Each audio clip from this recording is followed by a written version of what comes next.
मेरे पीठ में मारी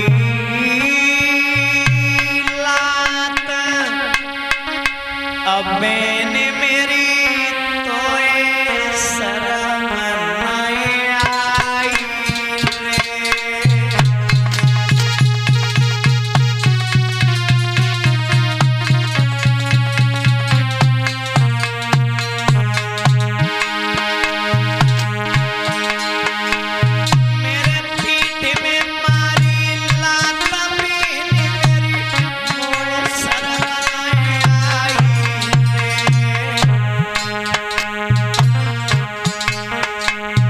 मेरी कोख में पत्थरा पर मैंने उमर सकी न जियाई रे।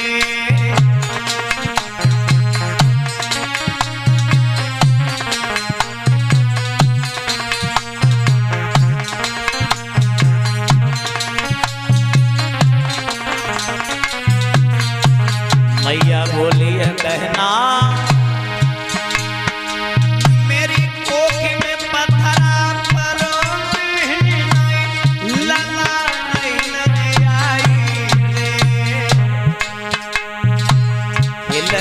बन गई मैया की अरे तिलक बड़ी चिंगाई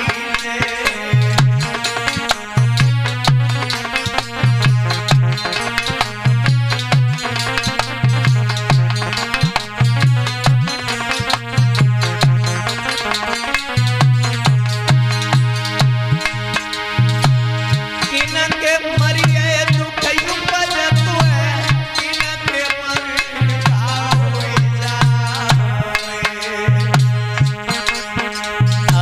किनके मरे गए देश छूटत हुए किनके मरे छूटे रे ससुराल रे।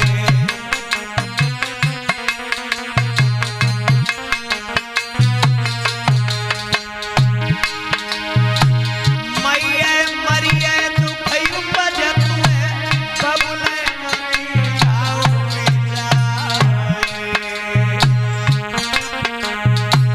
भैया देश छूटत हुए सारे के मरे छूटे थे ससुराल रे।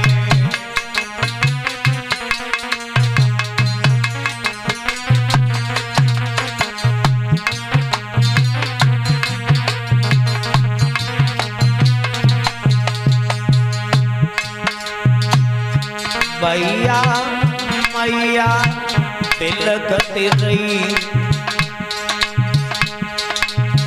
कलेजो नाई पिघलोए मैया भैया तिलक तिरई डायने को नाई पिघलोए।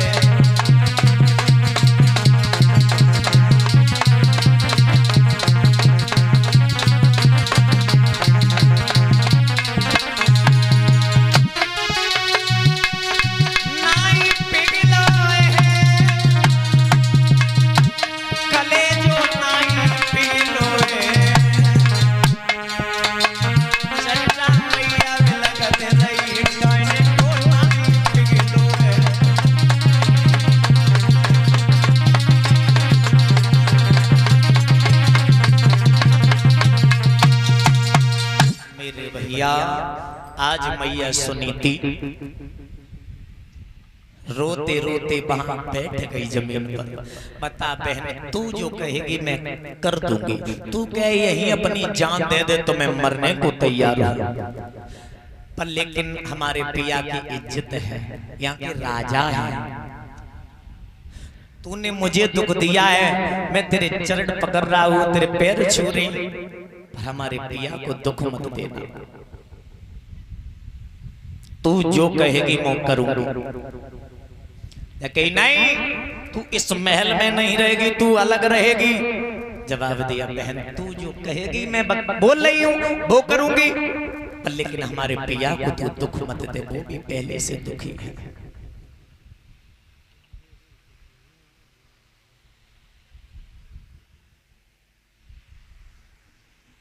आज मेरी भैया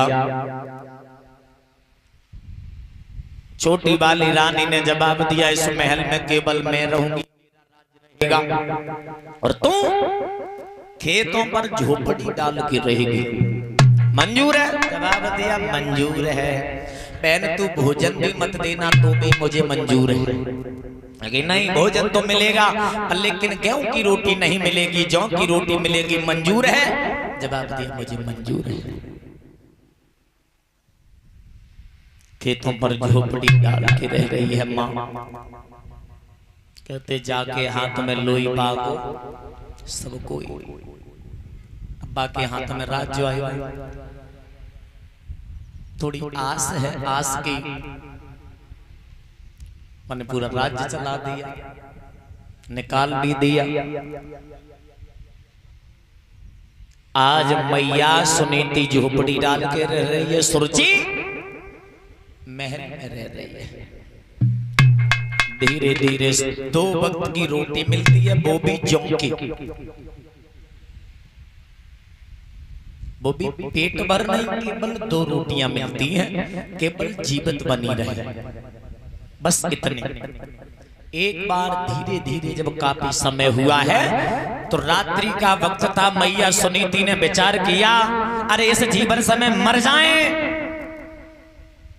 तो अच्छा रहेगा। मैया जो सुनीति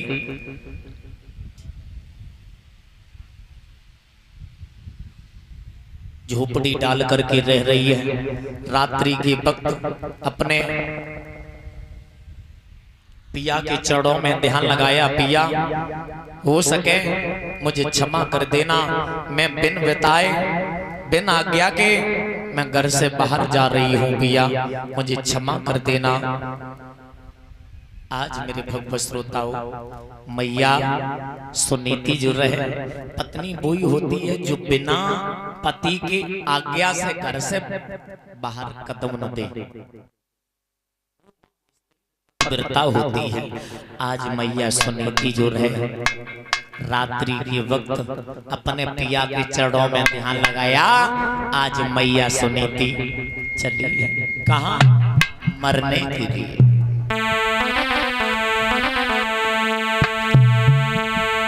अरे दुख की मारी मात और जेल से बाहर कड़े आई,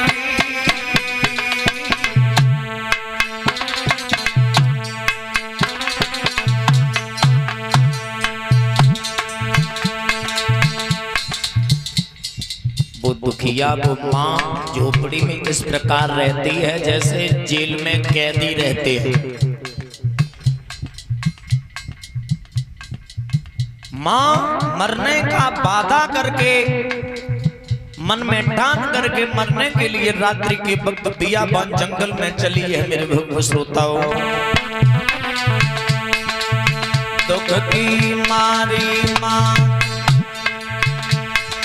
जेल से बाहर खड़े आई,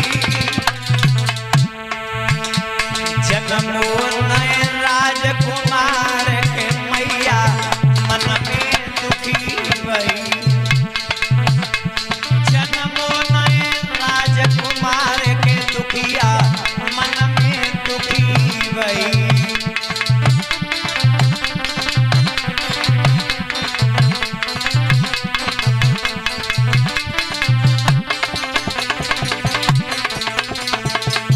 भैया अरे के मैया जंगल मेरे ठाड़ी, अरे वो मैया जंगल मेरे ठाड़ी, फिर नकी भई आवाज निकली आई गयो रे जेरी, फिर नकी भई आवाज निकली आई गयो रे जेरी।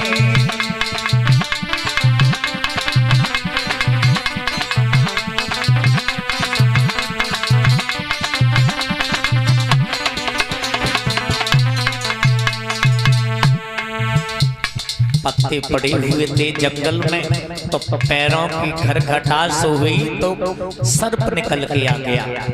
और जैसे ही सर्प निकल के आया फन खड़ा करके, तो मैया सुनीति उस सर्प से बोली, बेटा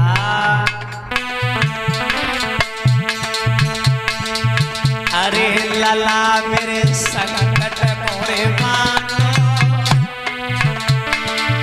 अरे सीतम मेरे संकट मोरे मानो,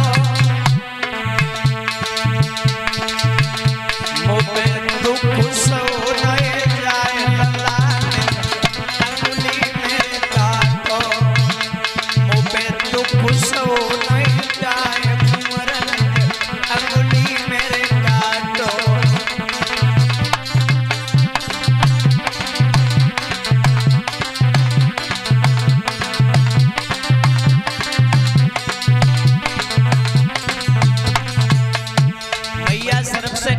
बेटा मुझे डस ले, मैं मर जाऊं तो मरने में मुझे आसानी होगी, मैं अब कुआं में गिरेंगे, हम कैसे आत्महत्या देंगे, मुझे तो आत्महत्या करना भी नहीं आता है, तू बेटा मुझे डस लेगा तो मरने में मुझे आसानी होगी, मुझे काट ले बेटा।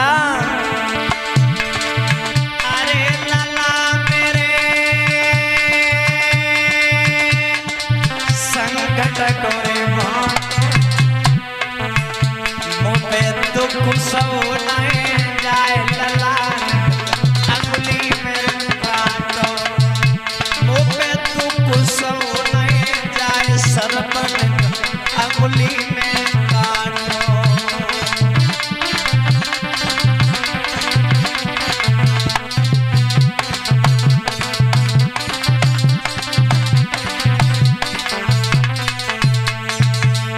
सर्प ने जवाब दिया, माँ मैं तुझे काट के मैं कहां जाऊं, मैं वैसे भी नरक में पड़ा हुआ हूं, अब मैया तुझे हमने डस लिया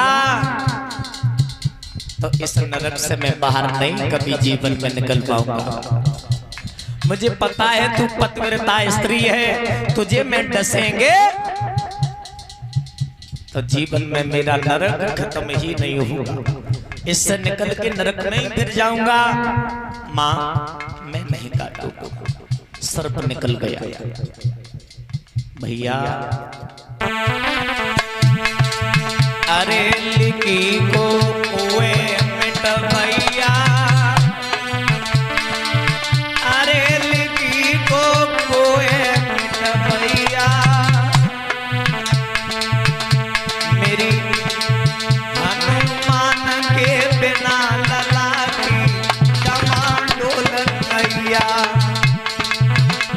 मेरी रूप सवैया बिना माधव की डमाडोल भैया।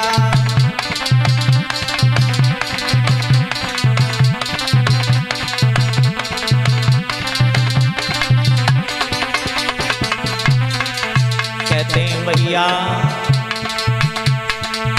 अरे हरियर बोलो मेरे भैया, अरे हरियरी बोलो मेरे भैया, करम लिखी को मिटे करो जय चतुरैया, करम लिखी को मिटे करो जय लाखों चतुरैया।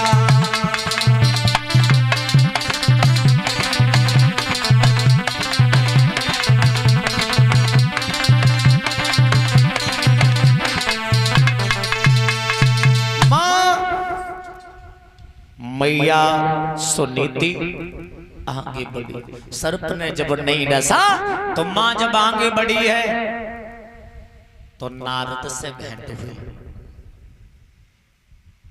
नारद जैसे यारे तो नारद की नजर स्त्री पर पड़ी, जवाब दिया हुए लड़की रात्रि के वक्त इस बियाबान जंगल में क्या करने आई, जवाब दिया हमसे पूछ रहे हैं, हाँ कौन है, मेरा नाम सुनीति है और मैं महाराज उत्तान की मैं धर्म पत्नी हूं, मैया अपना परिचय देने लगी है। अरे मेरो अवधपुरी सुबदामा से बाबा, मेरो अवधपुरी सुबदामा नाथ मेरी रे तुझा पौरानी रे।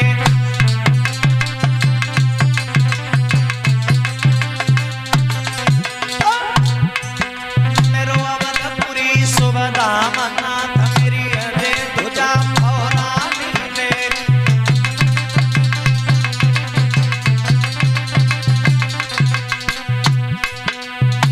उत्तान पात मेरे भरताल सुनीति मुझ जी गई रे।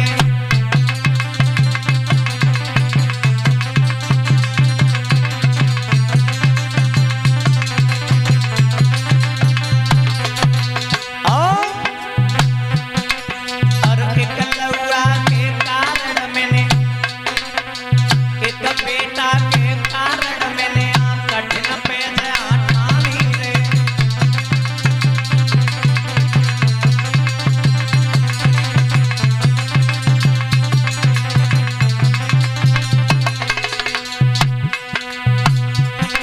अरे सोते हमारी घर में महाराज बाबा, अरे सोती हमारी घर में बने ऐसी उधर कमाई रे।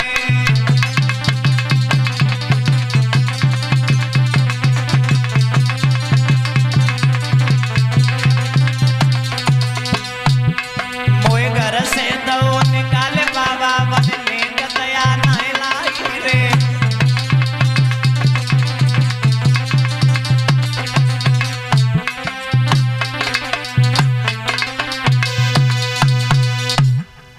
परिचय देने के बाद जवाब दिया, मैं यहाँ जंगल में मरने के लिए आई हूँ, मैं अपनी आत्महत्या करना चाहती हूँ। जैसे इतने शब्द बाबा नारद ने सुने, जवाब दिया, लड़की तुझे इतना भी बोध नहीं है, आत्महत्या से बड़ा कोई पाप नहीं होता, तुझे क्या पता नहीं है?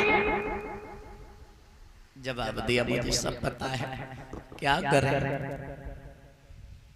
अब हम पर रहा नहीं जाता है।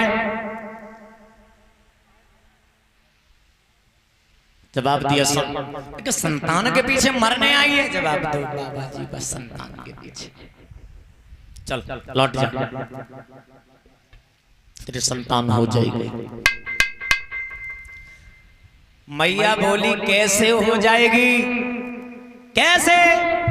जब 6 महीना हुई है, पिया की हमने सूरत नहीं देखी, अब बिना पति के बाबा जी ना जीना, संतान तो हो ही नहीं सकती। जवाब दिया है, पागल लड़की, जो मैं कहता हूं बस उतना कर, तू घर लौट जा, कि मोर वचन चाहे पड़ जाए फीका, और जसंत वचन पत्थर की लीका। सुबह होगा, सुबह से 24 घंटे जब होंगे तेरे पिया की मुलाकात होगी। ज्यादा भोजन मत करना, गहरी नींद में सो मत जाना, मेरा वचन है, जा तेरे पिया से मुलाकात होगी और तेरी गोदी में एक बहुत सुंदर बेटा खेलेगा। आज मैया सुनीति ने इतने शब्द सुने हैं बाबा नारद, तो मैया वो वचन मान करके लौट आई। अरे लौट गई, घर आए और रात भर नींद न आई।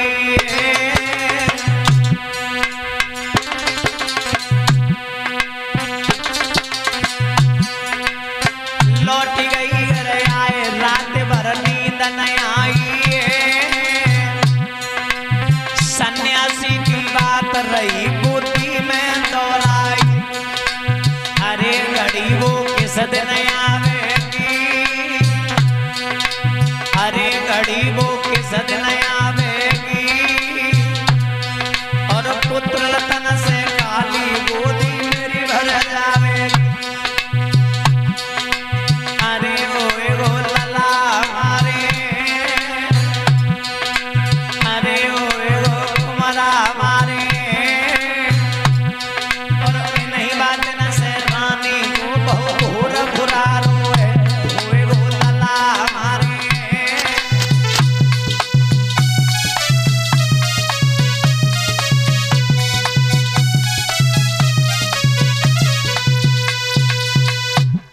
आज मैया बाई झोपड़ी में लौट आई। हरिहर क्षेत्र के किनारे बैठे व्यास नंदन सुखदेव जी समझा करके बोले, हे उत्तरानंदन परीक्षित, जब मैया बाबा नारद की बात मानकर बाई झोपड़ी में वापस आई है, इधर महाराज तानपात शिकार खेलने के लिए चले। शिकार खेलने के लिए चले, कोई शिकार नहीं मिली, वापस आ गए। संध्या हो गई, संध्या हुई, छोटी वाली जो रानी थी उसने दरवाजा बंद किया, खा पी के सो गई। तानपात शिकार खेल के जंगल से जैसे ही आए, आवाज दे रही है, माँ अरे सुरुचि, रानी, दरवाजो खोला। रानी,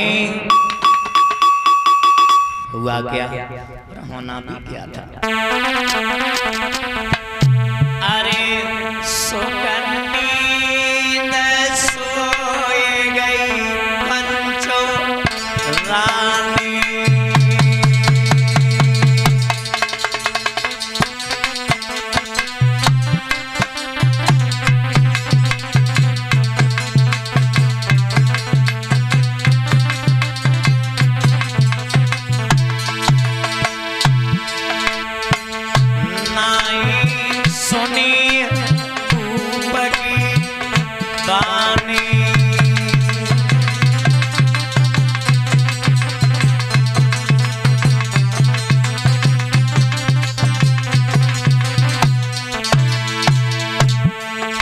जब कोई बात जब सुनी नहीं है, आवाज लगाते रहे, बड़ी और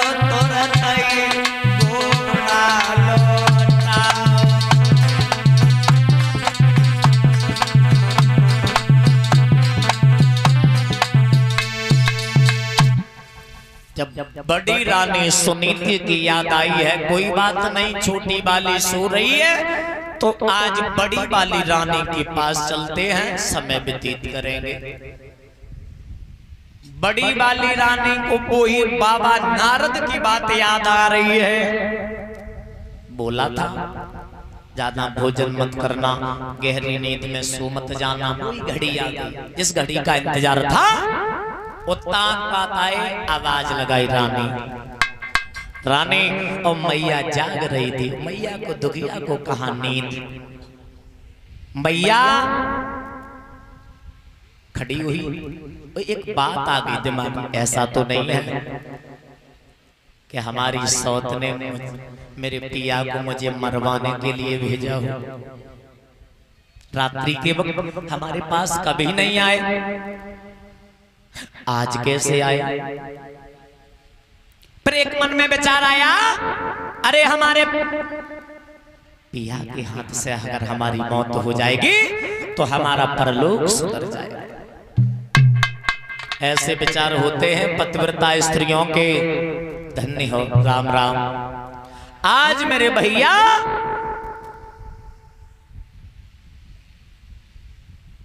खड़ी हुई, जैसे ही आई है झोपड़ी से बाहर निकल के, राम राम। तो मैया सुनी थी,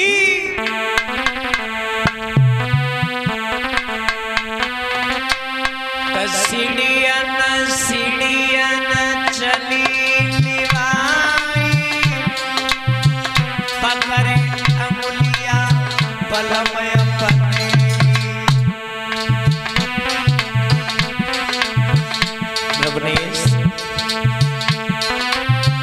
पास पिया को लो बेटारी, लई बिजलियां मोर पंखी।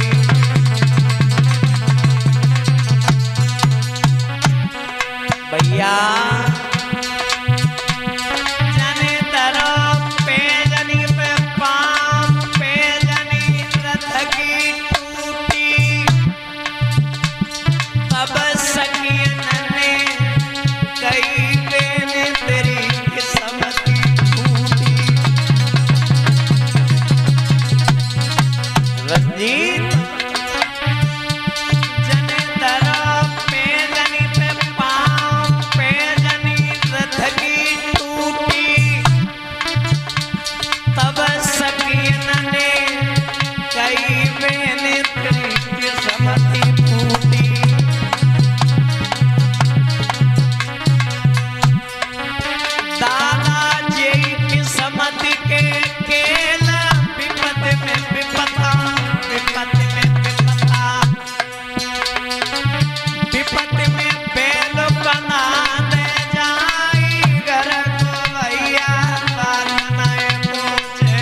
मेरे भैया मैया सुनीति जैसे ही झोपड़ी में अंदर लेके गई है, सारी रात महाराज तान पात ने व्यतीत की। इधर करने के बाद जैसे ही सुबह हुआ, चिड़ियों के चहकने की आवाज आई, उत्तान पात महाराज खड़े हुए, घोड़ा को लिया और जैसे ही चले हैं, उसी रात सुनीति के गर्भ ठहर गया। उसी रात सुनीति के गर्भ ठहरा। तो मेरे भगवत श्रोताओ, उसी दिन से मैया ने भगवान के चरणों में अपना समय डाल दिया, भजन करने लगी। अब प्रभु से केवल एक बात मांगती है, प्रभु अगर हमारे गर्भ से अगर बालक का जन्म हो तो तेरा भक्त हो। और कहते माता निर्माता भव। याद रखना मेरी माताओं, अगर बच्चा अगर गर्भ में है, किसी माता के अगर गर्भ है, तो याद रखना चाहिए कभी भी गंदे गाना नहीं गाने चाहिए, न घर में गंदी तस्वीरें रखनी चाहिए। छोटे छोटे बालक हैं, आज के दौर की बात बता रहा हूँ, घर में छोटे छोटे बालक हैं, कहते हैं मैया मैया, ये तस्वीर किन की है? गोविंदा की। ये तस्वीर किन की है? श्री देवी। समझो, क्या वो संस्कार राम वाले आएंगे? क्या वो कृष्ण वाले आएंगे? ये जो है केवल एक अभिनेता है, एक एक्टर है, ये भगवान नहीं है। घर में भगवान की तस्वीर होनी चाहिए। और ध्यान रखना, माँ के गर्भ है तो कभी गंदे गाना नहीं गाने चाहिए। आज के दौर में माताएं गाना गाती हैं जो मन में आए से। आजकल फर्क बच्ची संतान पर पड़ता है। और जब माँ के गर्भ है, उनके सीधे गाना कैसे गाती हैं? दादा मैं बता रहा हूं कि मार दिया जाए या छोड़ दिया जाए, और बोल तेरे साथ कैसे रूठ दिया जाए। मार दिया जाए, छोड़ दिया जाए, बोल तेरे साथ कैसे रूठ दिया जाए। मार दिया जाए या छोड़ दिया जाए, बोल तेरे साथ कैसे रूठ दिया जाए। मार दिया जाए, छोड़ दिया जाए, बोल तेरे साथ कैसे रूठ दिया जाए। गाना गाती हैं, गर्भ है, कछू खाती हैं, कछू कहती हैं, कछ कछो हमने देखी है माताएं, नहीं पोता हो मट्टी चौका लीप हो जातू है, कछ तो बहियर वाली भी खाती हैं। चौका पोतन के बहाने खुद खाए जाती हैं और पानी जैसे फरफर जब पोता खत्म हो जाए फिर नहीं आऊंगा, खुद लाओ। मार दिया जाए या छोड़ दिया जाए, अब बोल तेरे साथ कैसे लूट किया जाए। मैं माधव जी थोड़ी ना गा, तुम गाना ही मत गाओ, कब भोजन नहीं मत करो, गाना गाओ, गाना के हिसाब से गाना गाओ। कैसे? सुनो, वेद पढ़ा जाए, हवन किया जाए, ऐसे ही परिवार में स्वर्ग कहा जाए। पढ़ा जाए, हवन किया जाए, ऐसे ही परिवार को स्वर्ग कहा जाए। वेद पढ़ा जाए, हवन किया जाए, ऐसे ही परिवार को स्वर्ग कहा जाए। वेद पढ़ा जाए, हवन किया जाए, ऐसे ही परिवार को स्वर्ग कहा जाए। याद रखना, गंदे गाना नहीं गाने चाहिए। जैसी विचार, जैसी सोच धारण करोगी माताएं, वैसी सोच वो असर संतान के ऊपर पड़ता है। जिस घर में तस्वीरें भगवान की नहीं, जिस घर में पूजा नहीं होती है,